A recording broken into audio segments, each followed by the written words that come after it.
हरे कृष्णा, राधे राधे। आप सभी माताओं बहनों का मेरे यूट्यूब चैनल वंदना काव्य में हार्दिक स्वागत है।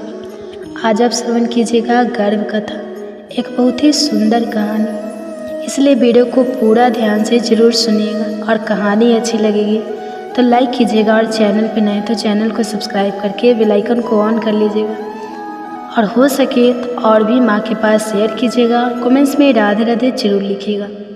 हे माँ, आज का प्रसंग एक ऐसी साध्वी की कथा है जिसने संसार से कुछ नहीं मांगा, लेकिन जिसकी कोख से जन्मा एक ऐसा ऋषि जिसने न केवल ब्रह्मा की उपासना की बल्कि दुख, त्यागा और मौन को जीवन का मंत्र बना दिया। यह कथा है पिपलाद ऋषि की गर्भ कथा, एक ऐसी माँ की जो ना रानी थी न ज्ञानी, फिर भी उसने अपने गर्भ को उस मौन विश्वास से सींचा जिससे ब्रह्मांड भी झुक गया। यह कथा उन सभी माताओं के लिए है जो जीवन की कठिन राहों से गुजर रही है, लेकिन जिनके भीतर अभी भी आशा की कोई लौ जल रही है। माँ, आज की यह गर्भ कथा केवल श्रोताओं के लिए नहीं, यह एक मौन संवाद है तेरे और उस आत्मा के बीच जो तेरे भीतर जन्म लेने की प्रतीक्षा में है। इसे शांति से सुन, क्योंकि इसमें छिपे हैं तेरे ही उत्तर। माँ, जिस स्त्री की कोख में पिपलाद ऋषि ने स्थान लिया, वह ना कोई रानी थी ना कोई ज्ञानी, बस वह एक साध्वी थी जिसके पति को मृत्यु ने छीन लिया था और जिसके भाग्य से समाज ने अपनी दृष्टि मोड़ ली थी।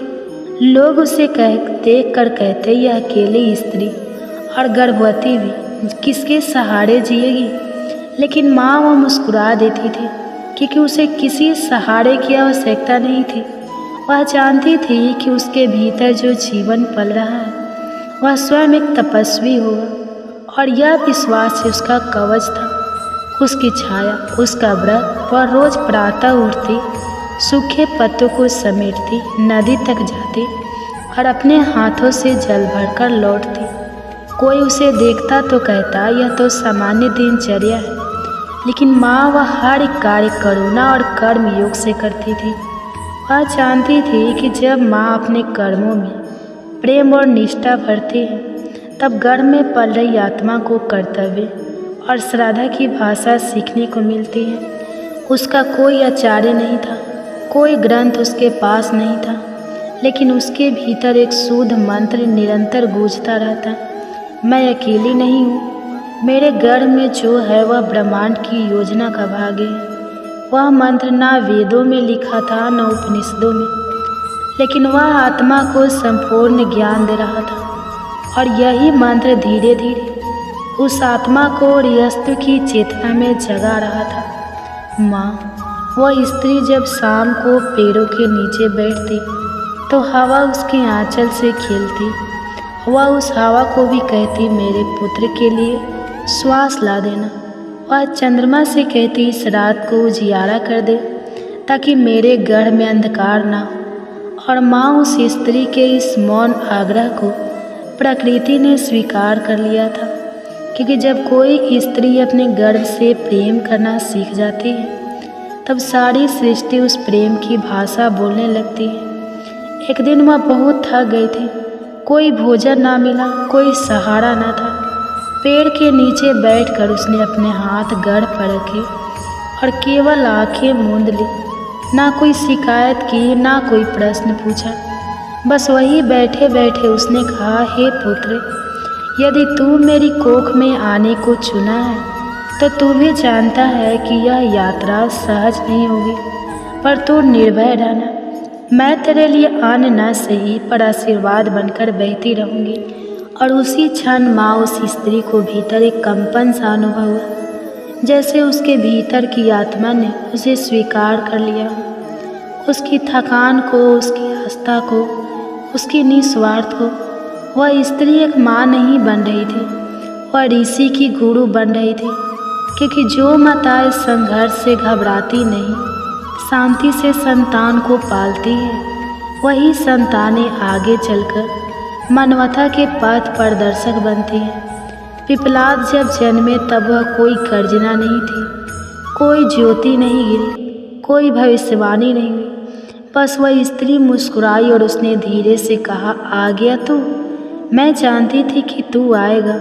और यही वाक्य उस शिशु के लिए पहला आशीर्वाद बन गया। माँ पिपलाद ऋषि का अस्तित्व किसी अरण्य या महर्षि से नहीं आया, वह उनकी माँ के मौन विश्वास से उपजा था।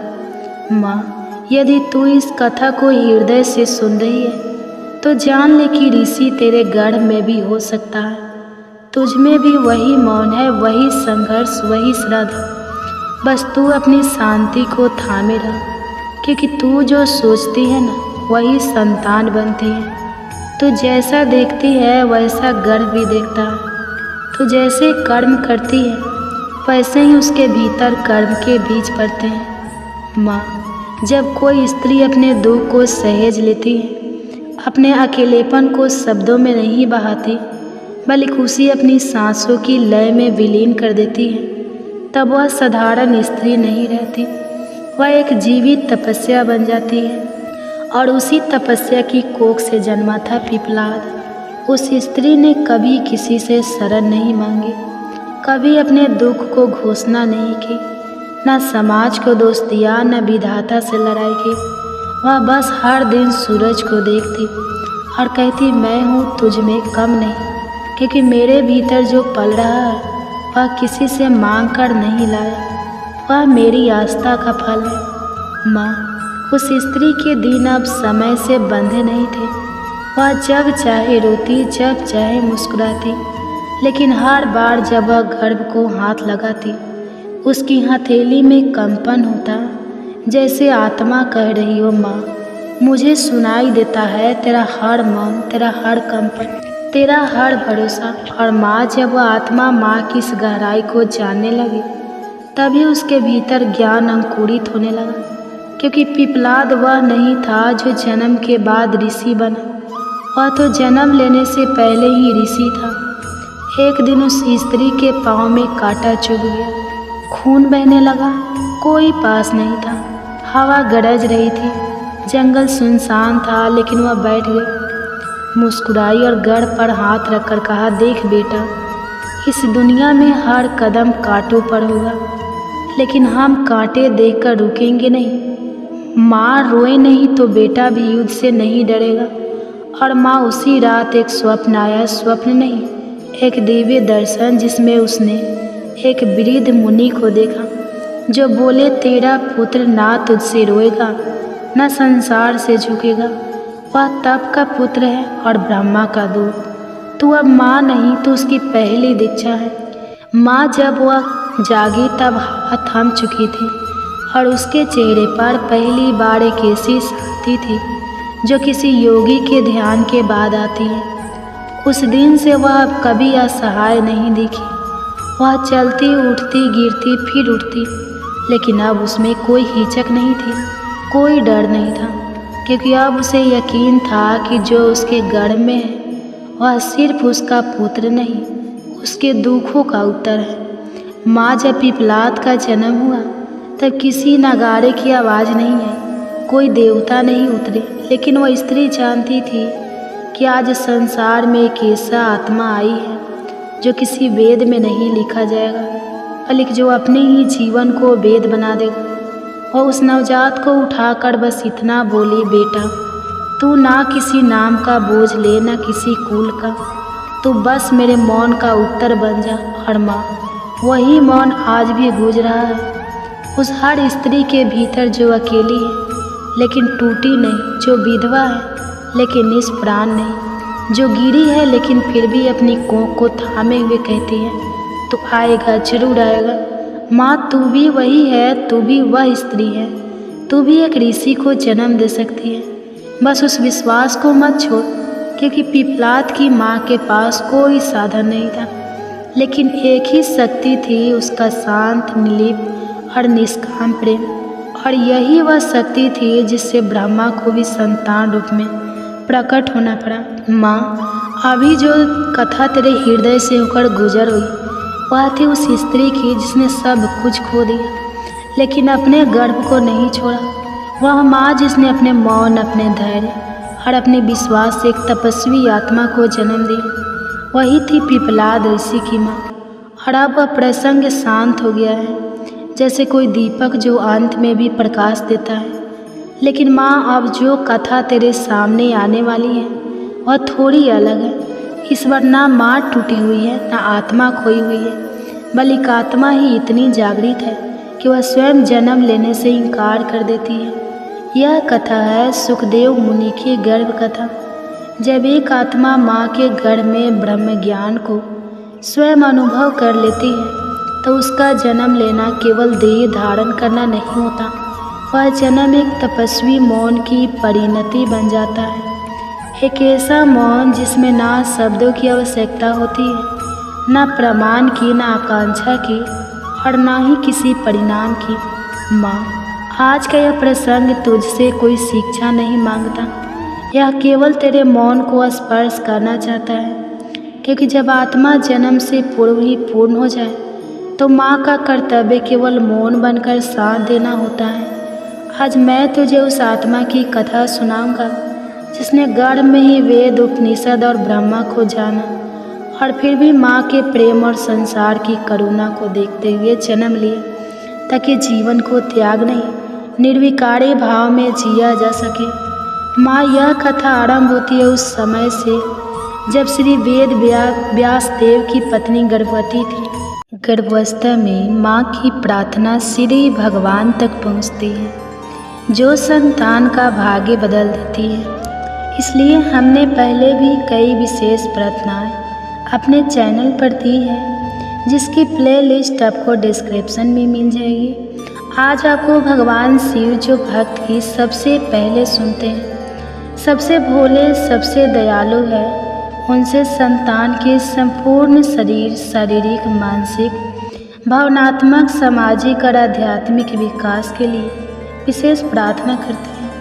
गर्भावस्था का जीवन का सबसे सर्वमानिक पल है, जिसमें हर माँ अपनी संतान के लिए विशेष स्वप्न जरूर संजोती है।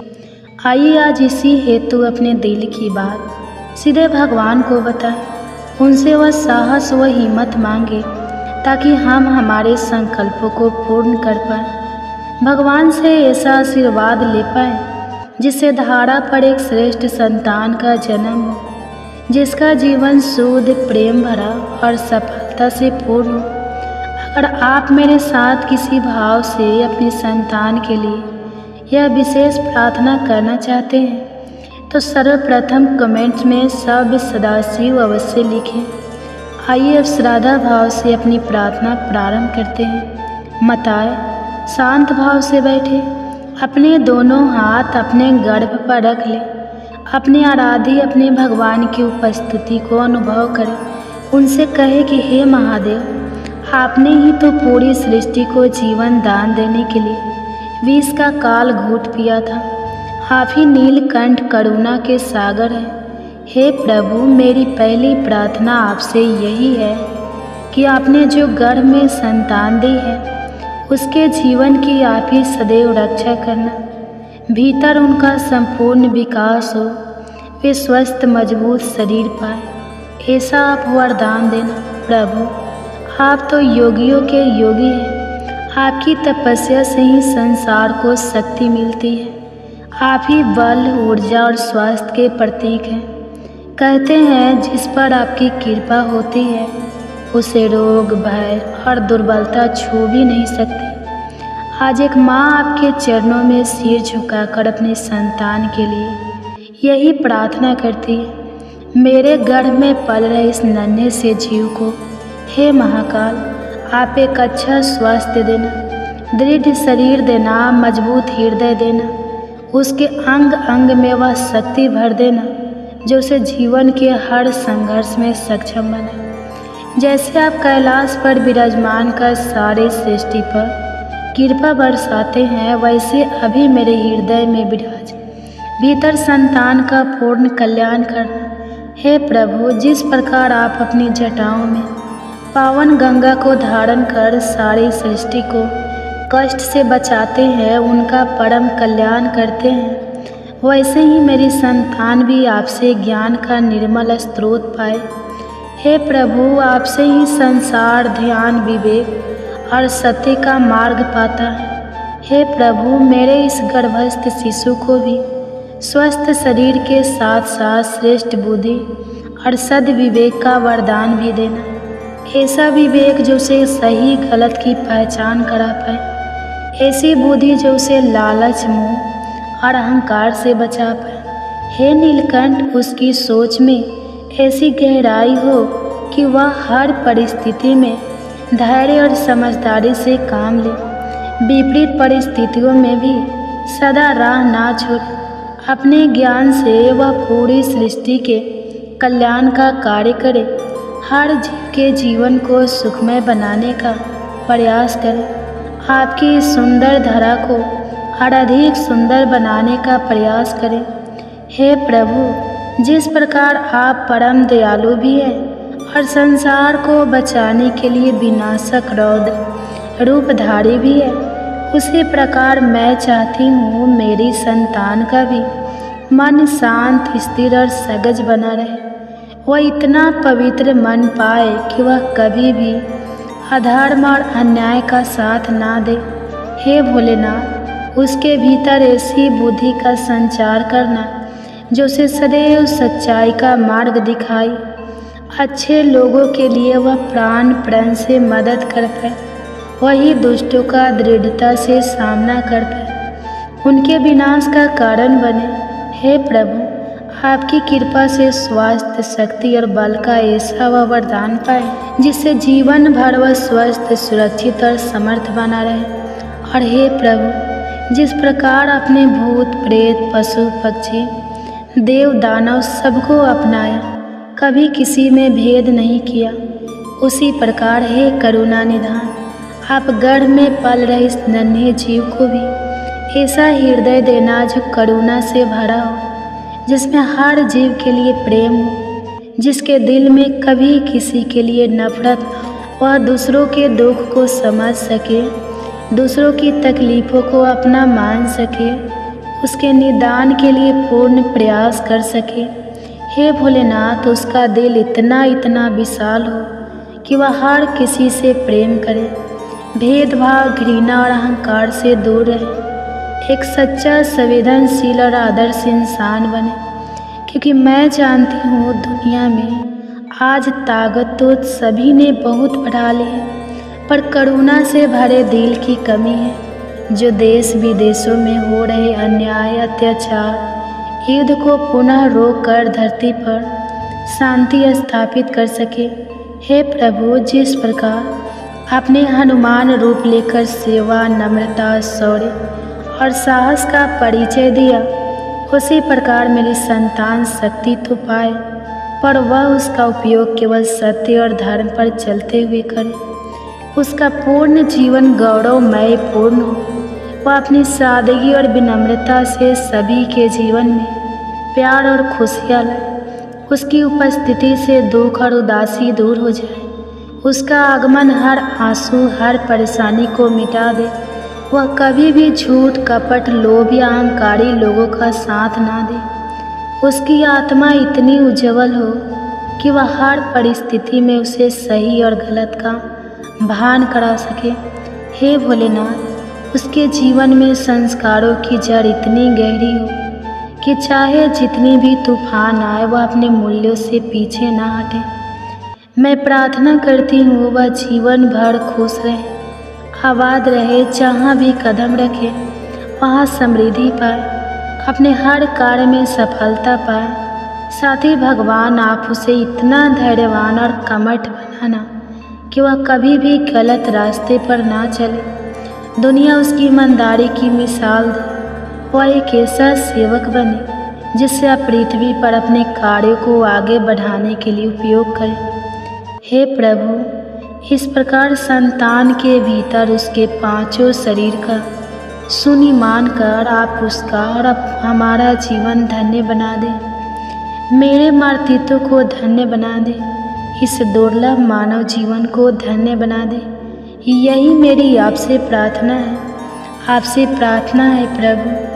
अगर माताएं वास्तव में भगवान से अपने शिशु के लिए इन गुणों की प्रार्थना करना चाहती है तो हमें कमेंट्स में जय शिव शंकर अवश्य लिखें।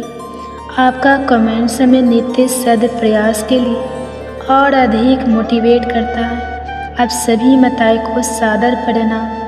अब आप सुनिए गर्भ कथा।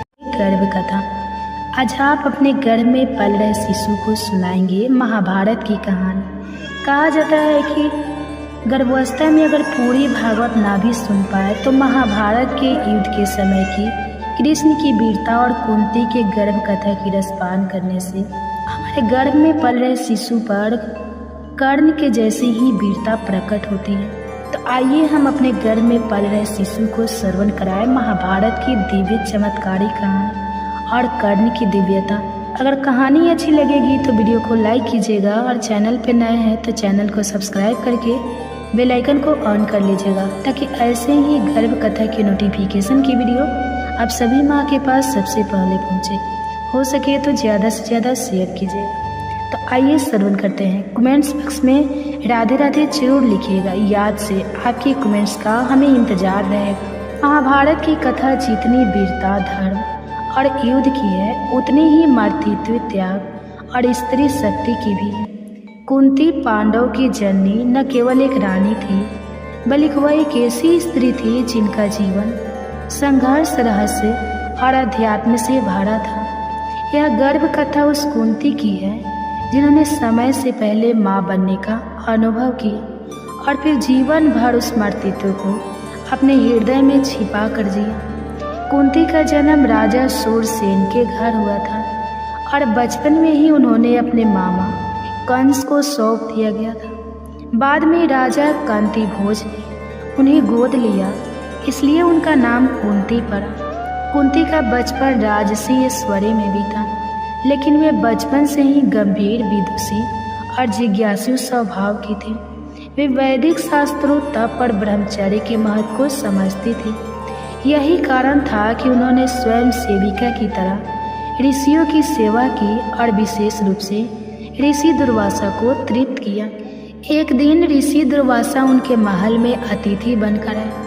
क्रोधी स्वभाव के लिए प्रसिद्ध दुर्वासा को कुंती ने अत्यंत श्रद्धा से सेवा देकर प्रसन्न किया। इससे प्रसन्न होकर ऋषि ने उन्हें एक दिव्य मंत्र दिया। इस मंत्र को यदि तुम किसी भी देवता का स्मरण कर उच्चारण करोगी तो वह देवता प्रकट होकर तुम्हें संतान की प्राप्ति कराएगा। कुंती मंत्र के प्रभाव को लेकर अत्यंत जिज्ञासु, परंतु बाल्यावस्था और अनुभवहीनता के कारण उन्होंने एक दिन प्रातः काल सूर्यदेव का स्मरण करते हुए मंत्र का प्रयोग कर डाला। मंत्र के प्रभाव से स्वयं सूर्यदेव प्रकट हुए।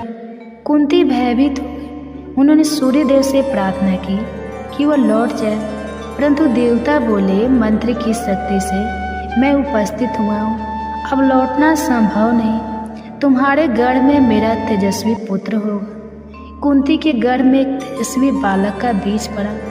यह उनके लिए एक अद्वितीय अनुभव था। अविवाहित होकर गर्भवती होना उस युग में सामाजिक लांछन का कारण था। कुंती का शरीर दिव्यता से दबकने लगा, परंतु मन में भय, लज्जा और असमंजस ने घर कर लिया। उन्होंने 9 महीनों तक गर्भ को छिपा कर रखा। समय पूरा हुआ और कुंती ने एक दिव्य बालक को जन्म दिया। वह अद्भुत सौंदर्य का, स्वर्ण कवच और कुंडलों से युक्त था, साक्षात सूर्य पुत्र कर्ण।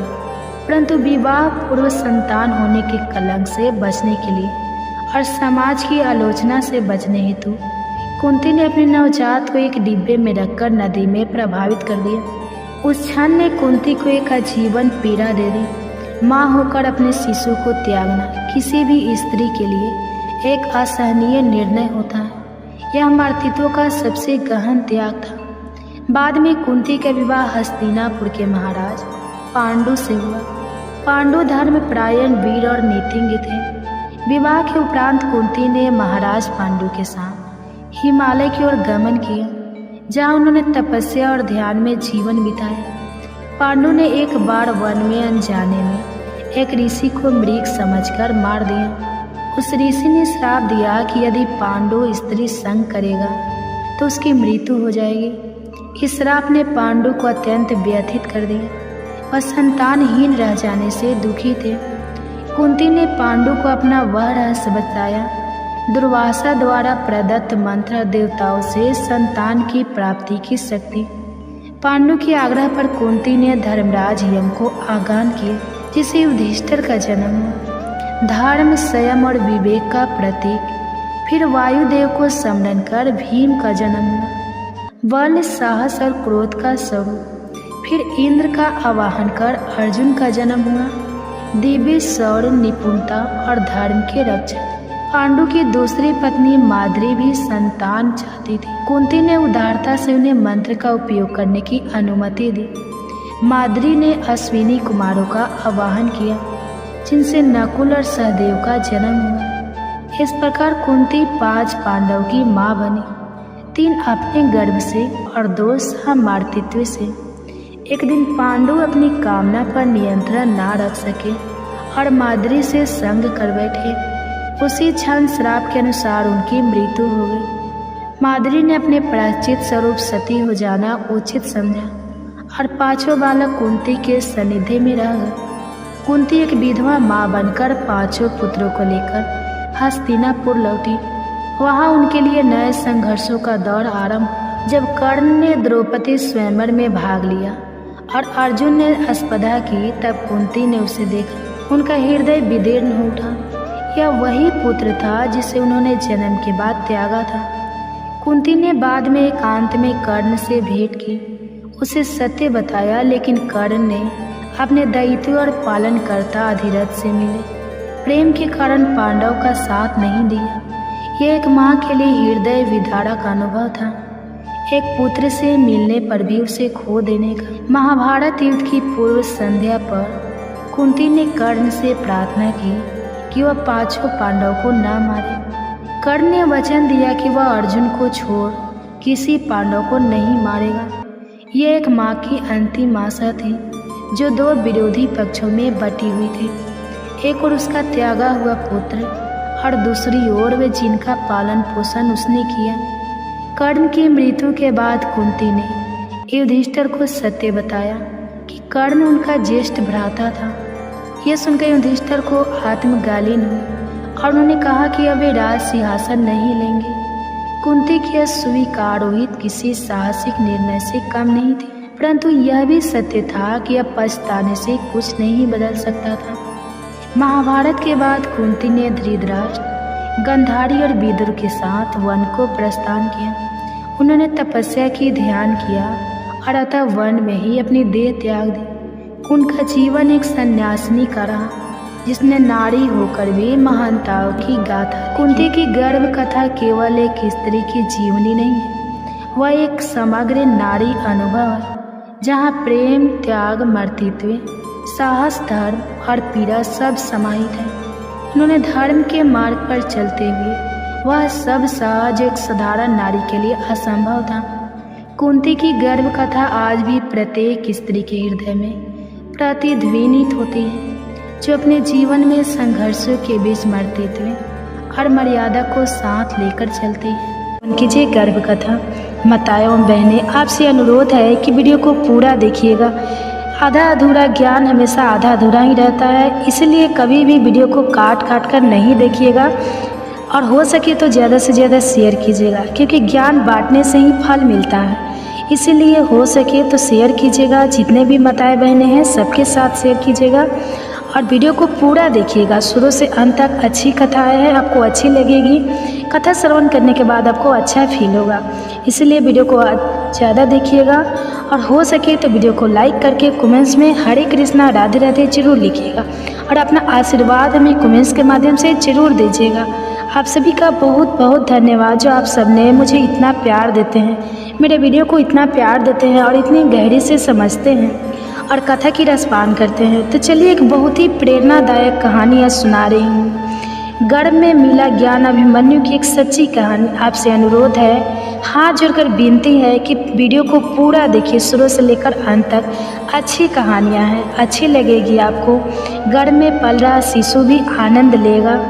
इसके लिए गर्भवती माता एक शांत अवस्था में बैठ जाए, जहाँ बहुत ज़्यादा डिस्टर्ब ना हो, और अपने दोनों हाथ को मलता से गर्भ पे रख ले और अपने बच्चे को धीरे से बुलाए, आओ आओ मेरे बच्चे, आज मैं तुम्हें एक ऐसी कहानी सुनाने जा रही हूँ जिस गर्भ में ही अभिमन्यु की सच्ची कहानी, जिसने गर्भ में ही चक्रव्यूह भेदना सीख लिया था। क्या तुम जानते हो अभिमन्यु कौन था?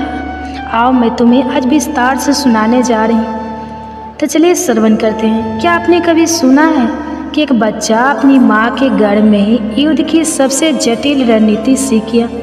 न तलवार थी, न कोई गुरुकुल, बस एक माँ थी, उसका प्रेम था और एक पिता की वाणी, जिसे सुनकर एक अजन्मे बालक ने चक्रव्यूह भेदने की कला सीख ली।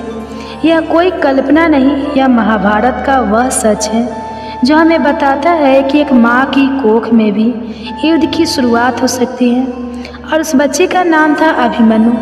आज की इस कहानी की शुरुआत होती है महाभारत काल के उस अध्याय से जहाँ प्रेम, भाग्य और भविष्य तीनों एक साथ चल रहे थे। अर्जुन पांडवों में सबसे पराक्रमी, सबसे निपुण धनुर्धर उस समय अपने 12 वर्षों के वनवास के अंतिम पड़ाव पर थे। तीर्थ यात्राओं और आत्मचिंतन के माध्यम से वह अपने जीवन को दिशा देने की कोशिश कर रहे थे। उन्होंने अपनी यात्रा के दौरान कई और मुनियों से ज्ञान प्राप्त किया, लेकिन अतः उनका मार्ग उन्हें ले आया द्वारिका। द्वारिका भगवान श्री कृष्ण की नगरी, धार्मिकता, संस्कृति और संगीत का एक अद्भुत संगम। अर्जुन द्वारिका पहुँचे तो वहाँ का वातावरण पूरी तरह अलग था। समुद्र की लहरें, मंदिरों की घंटियाँ और कृष्ण की नगरी की दिव्यता, यह सब कुछ जैसे उनके थके हुए मन को शांति देने आए हो। और यही उनकी भेंट होती है सुभद्रा से।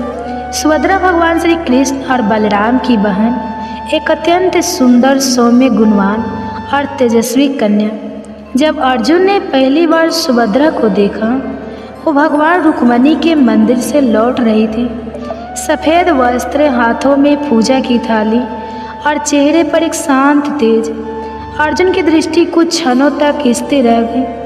वो केवल सौंदर्य नहीं देख रहे थे, वो एक ऐसे व्यक्तित्व को देख रहे थे जिसमें भविष्य की माता, भावी रानी और एक वीर योद्धा की जननी छिपी थी। अर्जुन मन ही मन बोल पड़े, यदि स्त्री से कोई पुत्र जन्म ले तो वह निश्चित ही महापुरुष होगा। श्री कृष्ण का दृष्टिकोण, श्री कृष्ण ने अर्जुन की मन स्थिति को भांप गए थे। वे मुस्कुराए और बोले, पार्थ, तू तीर्थों की यात्रा पर निकला था, लेकिन तुझे अपनी संतान का तीर्थ मिलने आया है। सुभद्रा कोई सामान्य कन्या नहीं, वह उस यज्ञ की अग्नि है जिसमें धर्म का बीज अंकुरित होगा। अर्जुन थोड़ा संकोच में थे क्योंकि सुभद्रा यादव कुल की राजकुमारी थी और बलराम चाहते थे कि सुभद्रा का विवाह गुरु वंश के बाहर हो।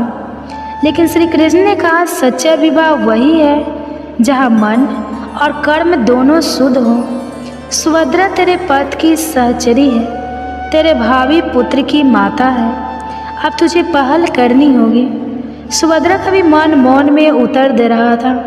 अर्जुन की विनम्रता, उनकी वीरता और उनका धर्म के प्रति समर्पण, सब कुछ सुभद्रा के हृदय को छू गया था। अर्जुन और सुभद्रा के बीच कुछ दिनों में आत्मीयता बढ़ी।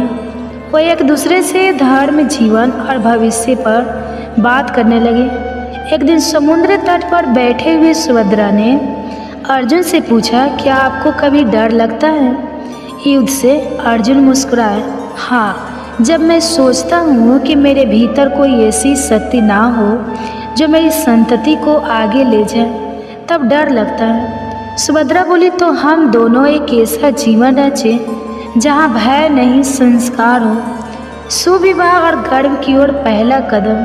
श्री कृष्ण के आशीर्वाद और योजना से अर्जुन और सुभद्रा का विवाह हुआ। एक दिव्य उत्सव की तरह शंखनाद, मंत्र, पुष्प वर्षा। और उसी दिन भगवान श्री कृष्ण ने सुभद्रा के कान में कहा, अब तू केवल मेरी बहन नहीं, अब तू एक संस्कार देने वाली माँ बनेगी। तेरे गर्भ में जो आत्मा आएगी वो केवल योद्धा नहीं, वो धर्म का पूर्ण निर्माण करेगा। और यही से उस कथा की शुरुआत होती है जो केवल युद्ध के मैदान तक सीमित नहीं है, बल्कि गर्भ में शुरू हुई एक महान गाथा कथा है। एक माँ, एक पिता और एक अजन्मे बच्चे के बीच का ऐसा पवित्र संवाद जिसने जन्म दिया अभिमन्यु को। विवाह के कुछ महीनों बाद सुभद्रा ने अर्जुन को वह शुभ समाचार दिया जिसका वह हृदय से इंतजार कर रहे थे। प्रभु, मेरे गर्भ में आपके पुत्र का जीवन अंकुरित हो चुका है। अर्जुन कुछ क्षणों तक मौन रह गए। उनके मन में जैसे कोई अनदेखा दीपक जल उठा। उन्होंने सुभद्रा के चरणों में सिर रखकर कहा, तुम केवल मेरी पत्नी नहीं, अब इस राष्ट्र की भावी शक्ति की जननी बन चुकी हो। और वहीं से शुरू हुई गर्भ शिक्षा की वो यात्रा जिसे आज भी इतिहास सिर झुकाकर याद करता है। गर्भ संस्कार की शुरुआत अर्जुन ने अपने शास्त्रों को शांति से एक ओर रख दिया। अब उनकी तलवार, उनका धनुष, वाणी, विचार और ध्यान बन गए थे। उन्होंने निश्चय किया, मैं अपने पुत्र को गर्भ से ही योद्धा बनाऊंगा, लेकिन केवल बाहुबल से नहीं, बुद्धि, विवेक और धर्म से सुसज्जित योद्धा। उन्होंने सुभद्रा के लिए एक विशेष कक्ष बनवाया जहाँ रोज वेदों का पाठ होता, शुद्ध वायु प्रभावित होती, मंदिर की घंटियाँ बजती और जहाँ कोई नकारात्मक विचार प्रवेश नहीं कर सकता। चक्रव्यूह की शिक्षा गर्भ के भीतर की पहली कक्षा। एक दिन जब सुभद्रा 7वें महीने में थी, अर्जुन उन्हें लेकर महल के उद्यान में बैठे। चारों ओर नीम की छाया, हरे वृक्षों की मंद हवा और शांत वातावरण में अर्जुन ने कहना शुरू किया, प्रिय, आज मैं तुम्हें वह युद्ध प्रणाली समझाऊंगा जिसे चीर पाना किसी साधारण योद्धा के बस की बात नहीं होती। इसका नाम है चक्रव्यूह। सुभद्रा ने उत्सुकता से कहा, क्या यह रचना युद्ध को जीतने का उपाय है? अर्जुन बोले, नहीं, यह रचना युद्ध को रोकने का उपाय है। जो इसे समझ ले वह शांति तक पहुंच सकता है। और फिर उन्होंने सुभद्रा को बताना शुरू किया कैसे चक्रव्यूह 7 परतों का एक घूर्णनशील कवच होता है। हर परत एक भ्रूण है, हर द्वार पर एक महारथी होता है और प्रवेश करते करते योद्धा अपने आप को भूल जाता है। गर्भ में सुन रहा था कोई जब अर्जुन यह सब समझा रहे थे। सुभद्रा तो केवल श्रोता थी, लेकिन कोई और था जो हर शब्द को आत्मा की गहराई से सुन रहा था। वो था अजन्मा अभिमन्यु। गर्भ में परंतु पूर्ण चेतना में जैसे जैसे अर्जुन चक्रव्यूह की परतों की बात करते, अभिमन्यु की गति बढ़ती जाती। सुभद्रा ने अर्जुन का हाथ पकड़ा और कहा, मुझे लगता है मेरा गर्भ मुझे उत्तर दे रहा है। अर्जुन मुस्कुराए और बोले, वह कोई साधारण आत्मा नहीं है, उसे यह ज्ञान अब आत्मा की स्मृति में अंकित हो रहा है। अधूरी शिक्षा एक नियति लेकर जब अर्जुन 7वीं परत तक पहुँचे और बाहर निकलने की विधि बताने ही वाले थे, सुभद्रा को अचानक नींद आने लगी। गर्भ का भार, मौसम की गर्मी और गढ़ ज्ञान की थकान, सुभद्रा सो गई। अर्जुन ने भी बात रोक दी, पर शायद नियति को यही मंजूर था। अभिमन्यु ने चक्रव्यूह में प्रवेश करना सीख लिया था, पर निकलने का मार्ग अधूरा रह गया। पर श्री कृष्ण की दृष्टि में यह भी पूर्ण था। शाम को श्री कृष्ण महल आए। उन्होंने सुभद्रा के सोते हुए चेहरे को देखा, फिर अभिमन्यु के गर्भ की ओर दृष्टि की। मुस्कुराकर बोले, बालक ने जितना सुन लिया वही योगों के लिए पर्याप्त है, क्योंकि इसमें केवल अर्जुन की वाणी नहीं थी, इसमें माँ की उपस्थिति, प्रेम और शक्ति भी समाहित थी। उन्होंने सुभद्रा के सिर पर हाथ रखा और कहा, यह बालक तुम्हारे गर्भ से नहीं, तुम्हारी श्रद्धा से जन्म लेगा और यहीं से बन गया वह आधार जिस पर जन्मा इतिहास का सबसे तेजस्वी योद्धा अभिमन्यु। तो दोस्तों, आज आपने सुना कि कैसे अर्जुन ने गर्भवती सुभद्रा को चक्रव्यूह की जटिल रचना समझाई और कैसे माँ के गर्भ में पल रहा बालक अभिमन्यु हर शब्द को आत्मा में उतारता चला गया। लेकिन वो ज्ञान अधूरा रह गया। कहते हैं जन्म तो हर कोई लेता है, लेकिन कुछ जन्म इतिहास की दिशा मोड़ने आते हैं। आज हम बात कर रहे हैं अभिमन्यु की, जिसने गर्भ में ज्ञान पाया और जन्म लेकर उसे धर्म की रक्षा के लिए शस्त्र बन लिया। अभिमन्यु का जन्म एक दिव्यता की अनुभूति, पौष माह की एक शांत चंद्र प्रकाश से भरी रात थी। महल के आंगन में तुलसी के पौधे के पास दीपक टिमटिमा रहा था। सभी वेद पाठी ब्राह्मण वैदिक मंत्रों का जाप कर रहे थे। उसी समय सुभद्रा ने एक दिव्य बालक को जन्म दिया। बालक का रंग स्वर्ण सा दमकता हुआ था, नेत्र गहरे शांत पर तेजस्वी, चेहरे पर वैसा तेज जैसा देवताओं में होता है। उसका नाम रखा गया अभिमन्यु। अर्जुन ने जब उसे पहली बार गोद में लिया तो उन्होंने आंखें बंद कर एक ही बात कही, यह केवल मेरा पुत्र नहीं, यह धर्म का सिपाही है। बचपन के लक्षण जब खेल भी शिक्षा थे। अभिमन्यु साधारण शिशु नहीं था। जहाँ अन्य बच्चे खिलौने से खेलते, वहाँ वह लकड़ी की तलवार से योद्धाओं जैसी मुद्राओं का अभ्यास करता। 3 वर्ष की उम्र में धनुष को हाथ में थाम लिया। 4 वर्ष में एक बार में 7 घंटे तक ध्यान स्थल बैठना। 5 वर्ष में उसने एक बार बाल कृष्ण की मूर्ति को देखकर कहा, माँ, यह वही है जिन्होंने गर्भ में मुझसे बात की थी। सुभद्रा सतबद्ध रह गई। उन्हें समझ आ गया अभिमन्यु को केवल जन्म नहीं मिला है, उसे समृद्धि भी मिली है। गर्भ में सुनी गई हर बात अब उसके व्यवहार, भाव और विचार में उतर चुकी थी। शिक्षा का प्रारंभ गुरु कृपाचार्य और गुरुनु दौरे। अर्जुन ने तय किया कि अभिमन्यु को महर्षि कृपाचार्य से शिक्षा दिलाई जाएगी। कृपाचार्य ने जैसे ही अभिमन्यु को देखा, बोले, यह बालक तो प्रकृति से ही योद्धा है। इसके अंदर कोई तप्त अग्नि है जो सीखने के लिए तैयार है। कृपाचार्य ने उसे ध्वनि की दिशा से शत्रु को पहचानना, घोड़े की चाल समझना और सामरिक ध्यान सिखाना शुरू किया। 10 वर्ष की उम्र में वह गुरु द्रोणाचार्य के आश्रम पहुंचा, जहां भीष्म, कर्ण और द्रोण स्वयं उसकी प्रतिभा देखकर चकित हो गए। द्रोण ने कहा, यदि अर्जुन की छाया को देखना हो तो अभिमन्यु को देखो, लेकिन ध्यान रहे यह केवल छाया नहीं, यह अपने आप में प्रकाश है।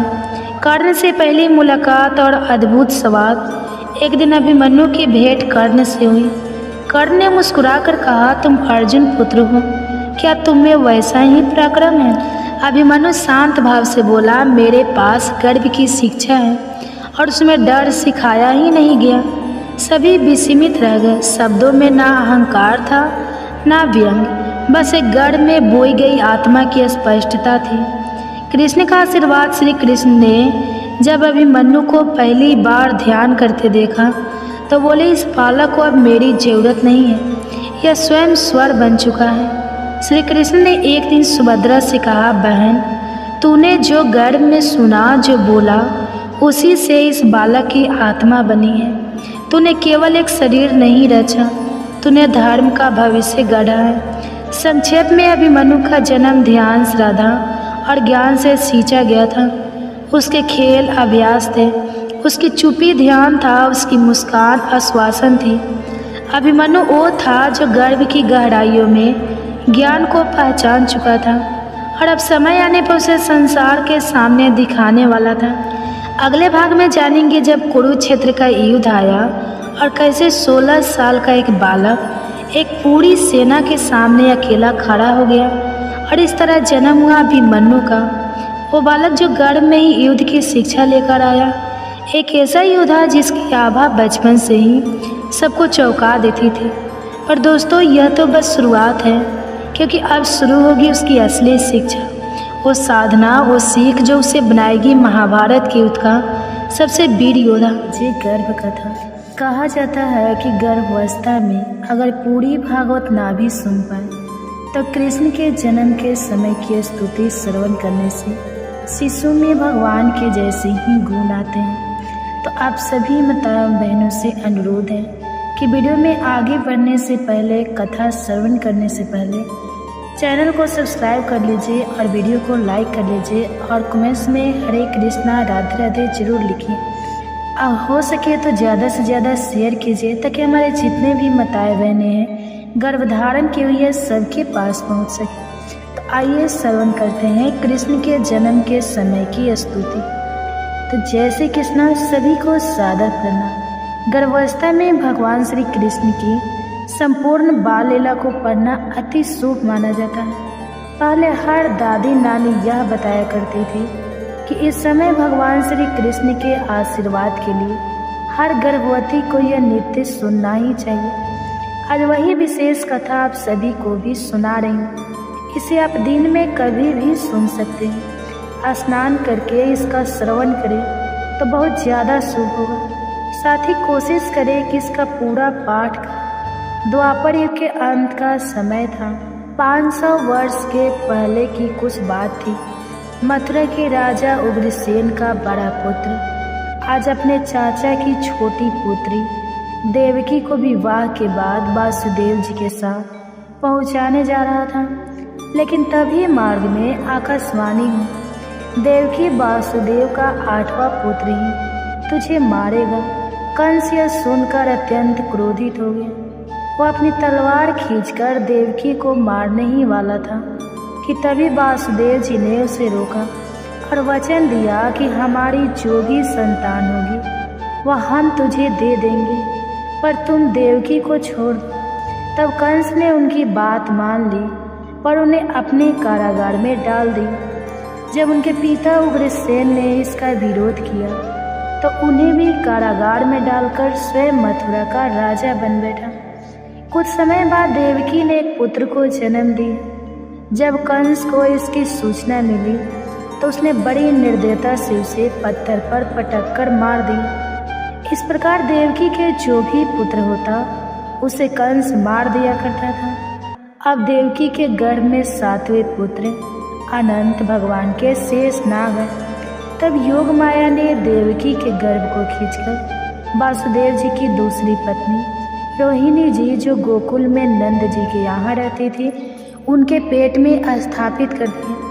मथुरा में समझा गया कि देवकी का गर्भपात हो गया है। अब देवकी के 8वें पुत्र की तैयारी थी। इस समय कंस ने कारागार पर पहरा कर दिया।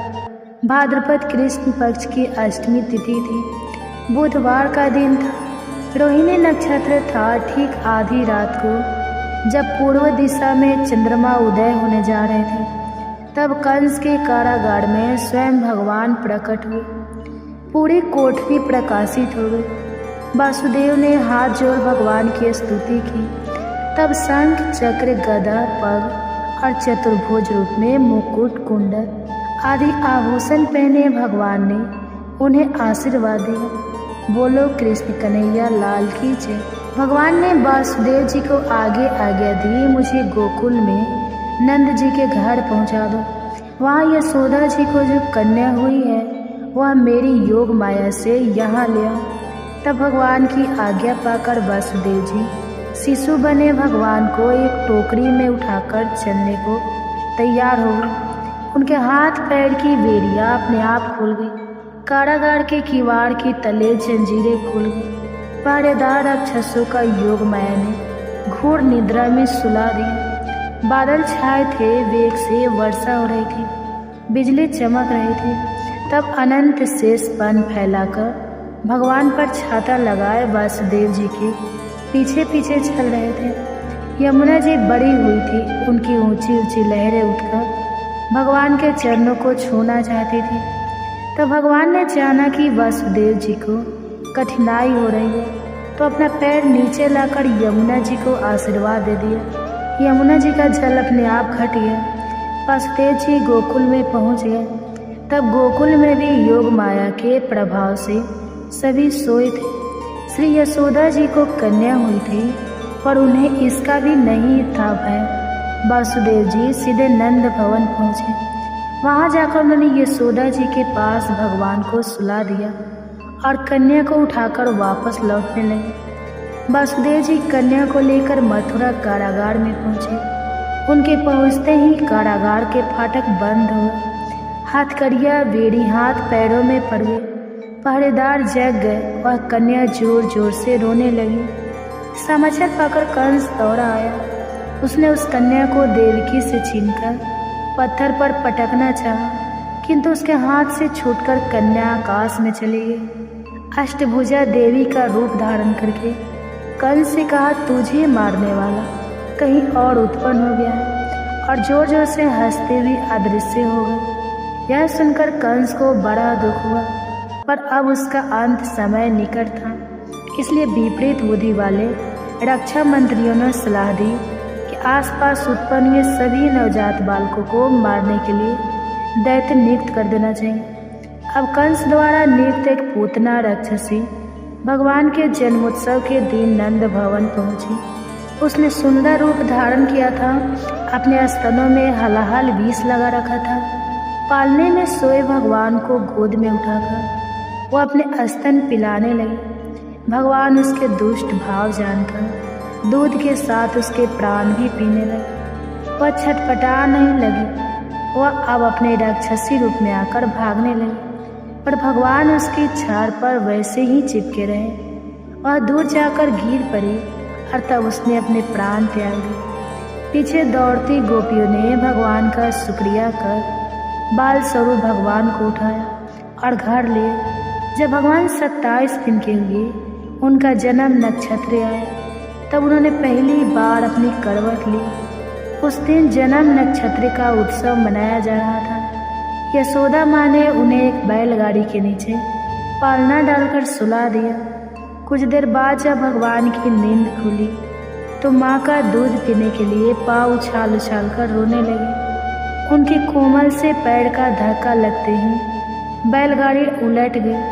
उस पर रखे दूध, दही, मक्खन, घी आदि के बर्तन फूट गए। गाड़ी पलटने के शब्द को सुनकर गोपियाँ दौड़ पड़ी। उन्होंने भगवान को वहाँ से उठा लिया। ये समझ नहीं पा रही थी इतने छोटे से बालक से यह गाड़ी कैसे उलट सकती है। भगवान की लीला तो इस प्रकार अनवरत चले ही जा रही थी। बोलो श्री कृष्ण कन्हैया लाल की जय। अब आगे एक दिन कंस ने त्रिवत नामक असुर भेजा। उस समय माँ यशोदा शाम को गोद में लिए आंगन में बैठी थी। अचानक से भगवान बहुत भारी हो और मैया उन्हें गोद में ना उठा सकी और उन्हें आंगन में सुलाकर किसी काम से अंदर चली गई। उस समय वह त्रिवत राक्षस एक भयंकर बवंडर आंधी के रूप में गोकुल में आया और अंधकार कर दिया। वह भी श्री कृष्ण को अपने साथ उड़ा ले गया, लेकिन भगवान का भार वह देर तक नहीं सह सका। भगवान ने उस राक्षस का गला पकड़ लिया। अंत में गला घुटने से वह गोकुल में एक पत्थर पर से चढ़कर गिर पड़ा। इधर आंधी में भगवान को भी गोपियाँ व्याकुल होकर ढूंढ रही थी। तब राक्षस के शरीर पर भगवान को पाकर ये तुरंत उठा लाए। इस प्रकार गोकुल वासियों के आश्चर्य का समापन ही नहीं हो रहा था। यहाँ नंद बाबा समझ चुके थे कि जरूर वासुदेव देवकी के पुत्र स्वयं भगवान ही उनके आंगन में खेल रहे हैं।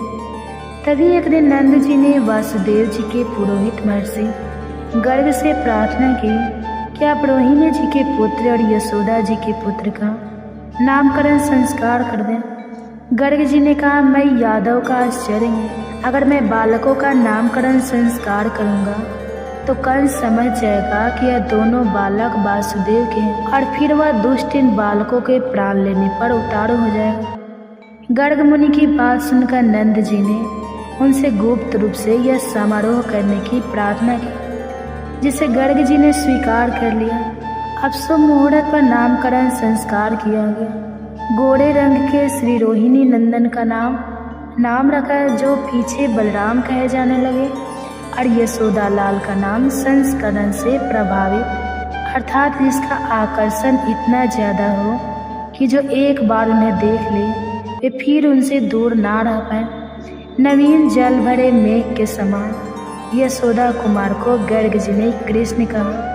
इस प्रकार श्री कृष्ण और बलराम जी नंद भवन के आंगन में घुटनों के बल चलने लगे। बोलो कृष्ण कन्हैया लाल की जय।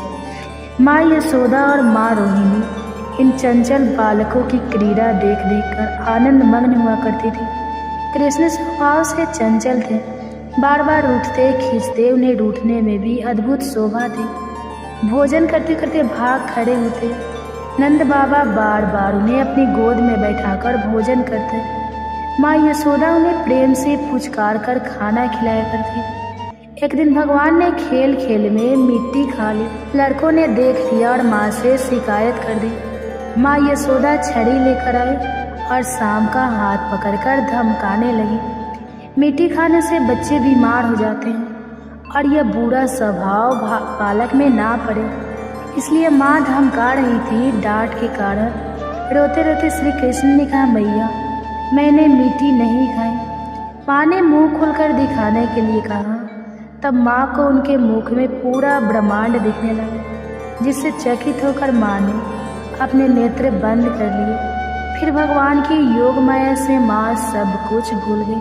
बाद में श्याम को रोता देख मैया ने छड़ी फेंक दी और प्यार से उन्हें गोद में उठा लिया। गोकुल की सभी गोपियाँ भी मन ही मन यही चाहती थी कि कृष्ण उनके घर आवे, दही माखन खा जाए।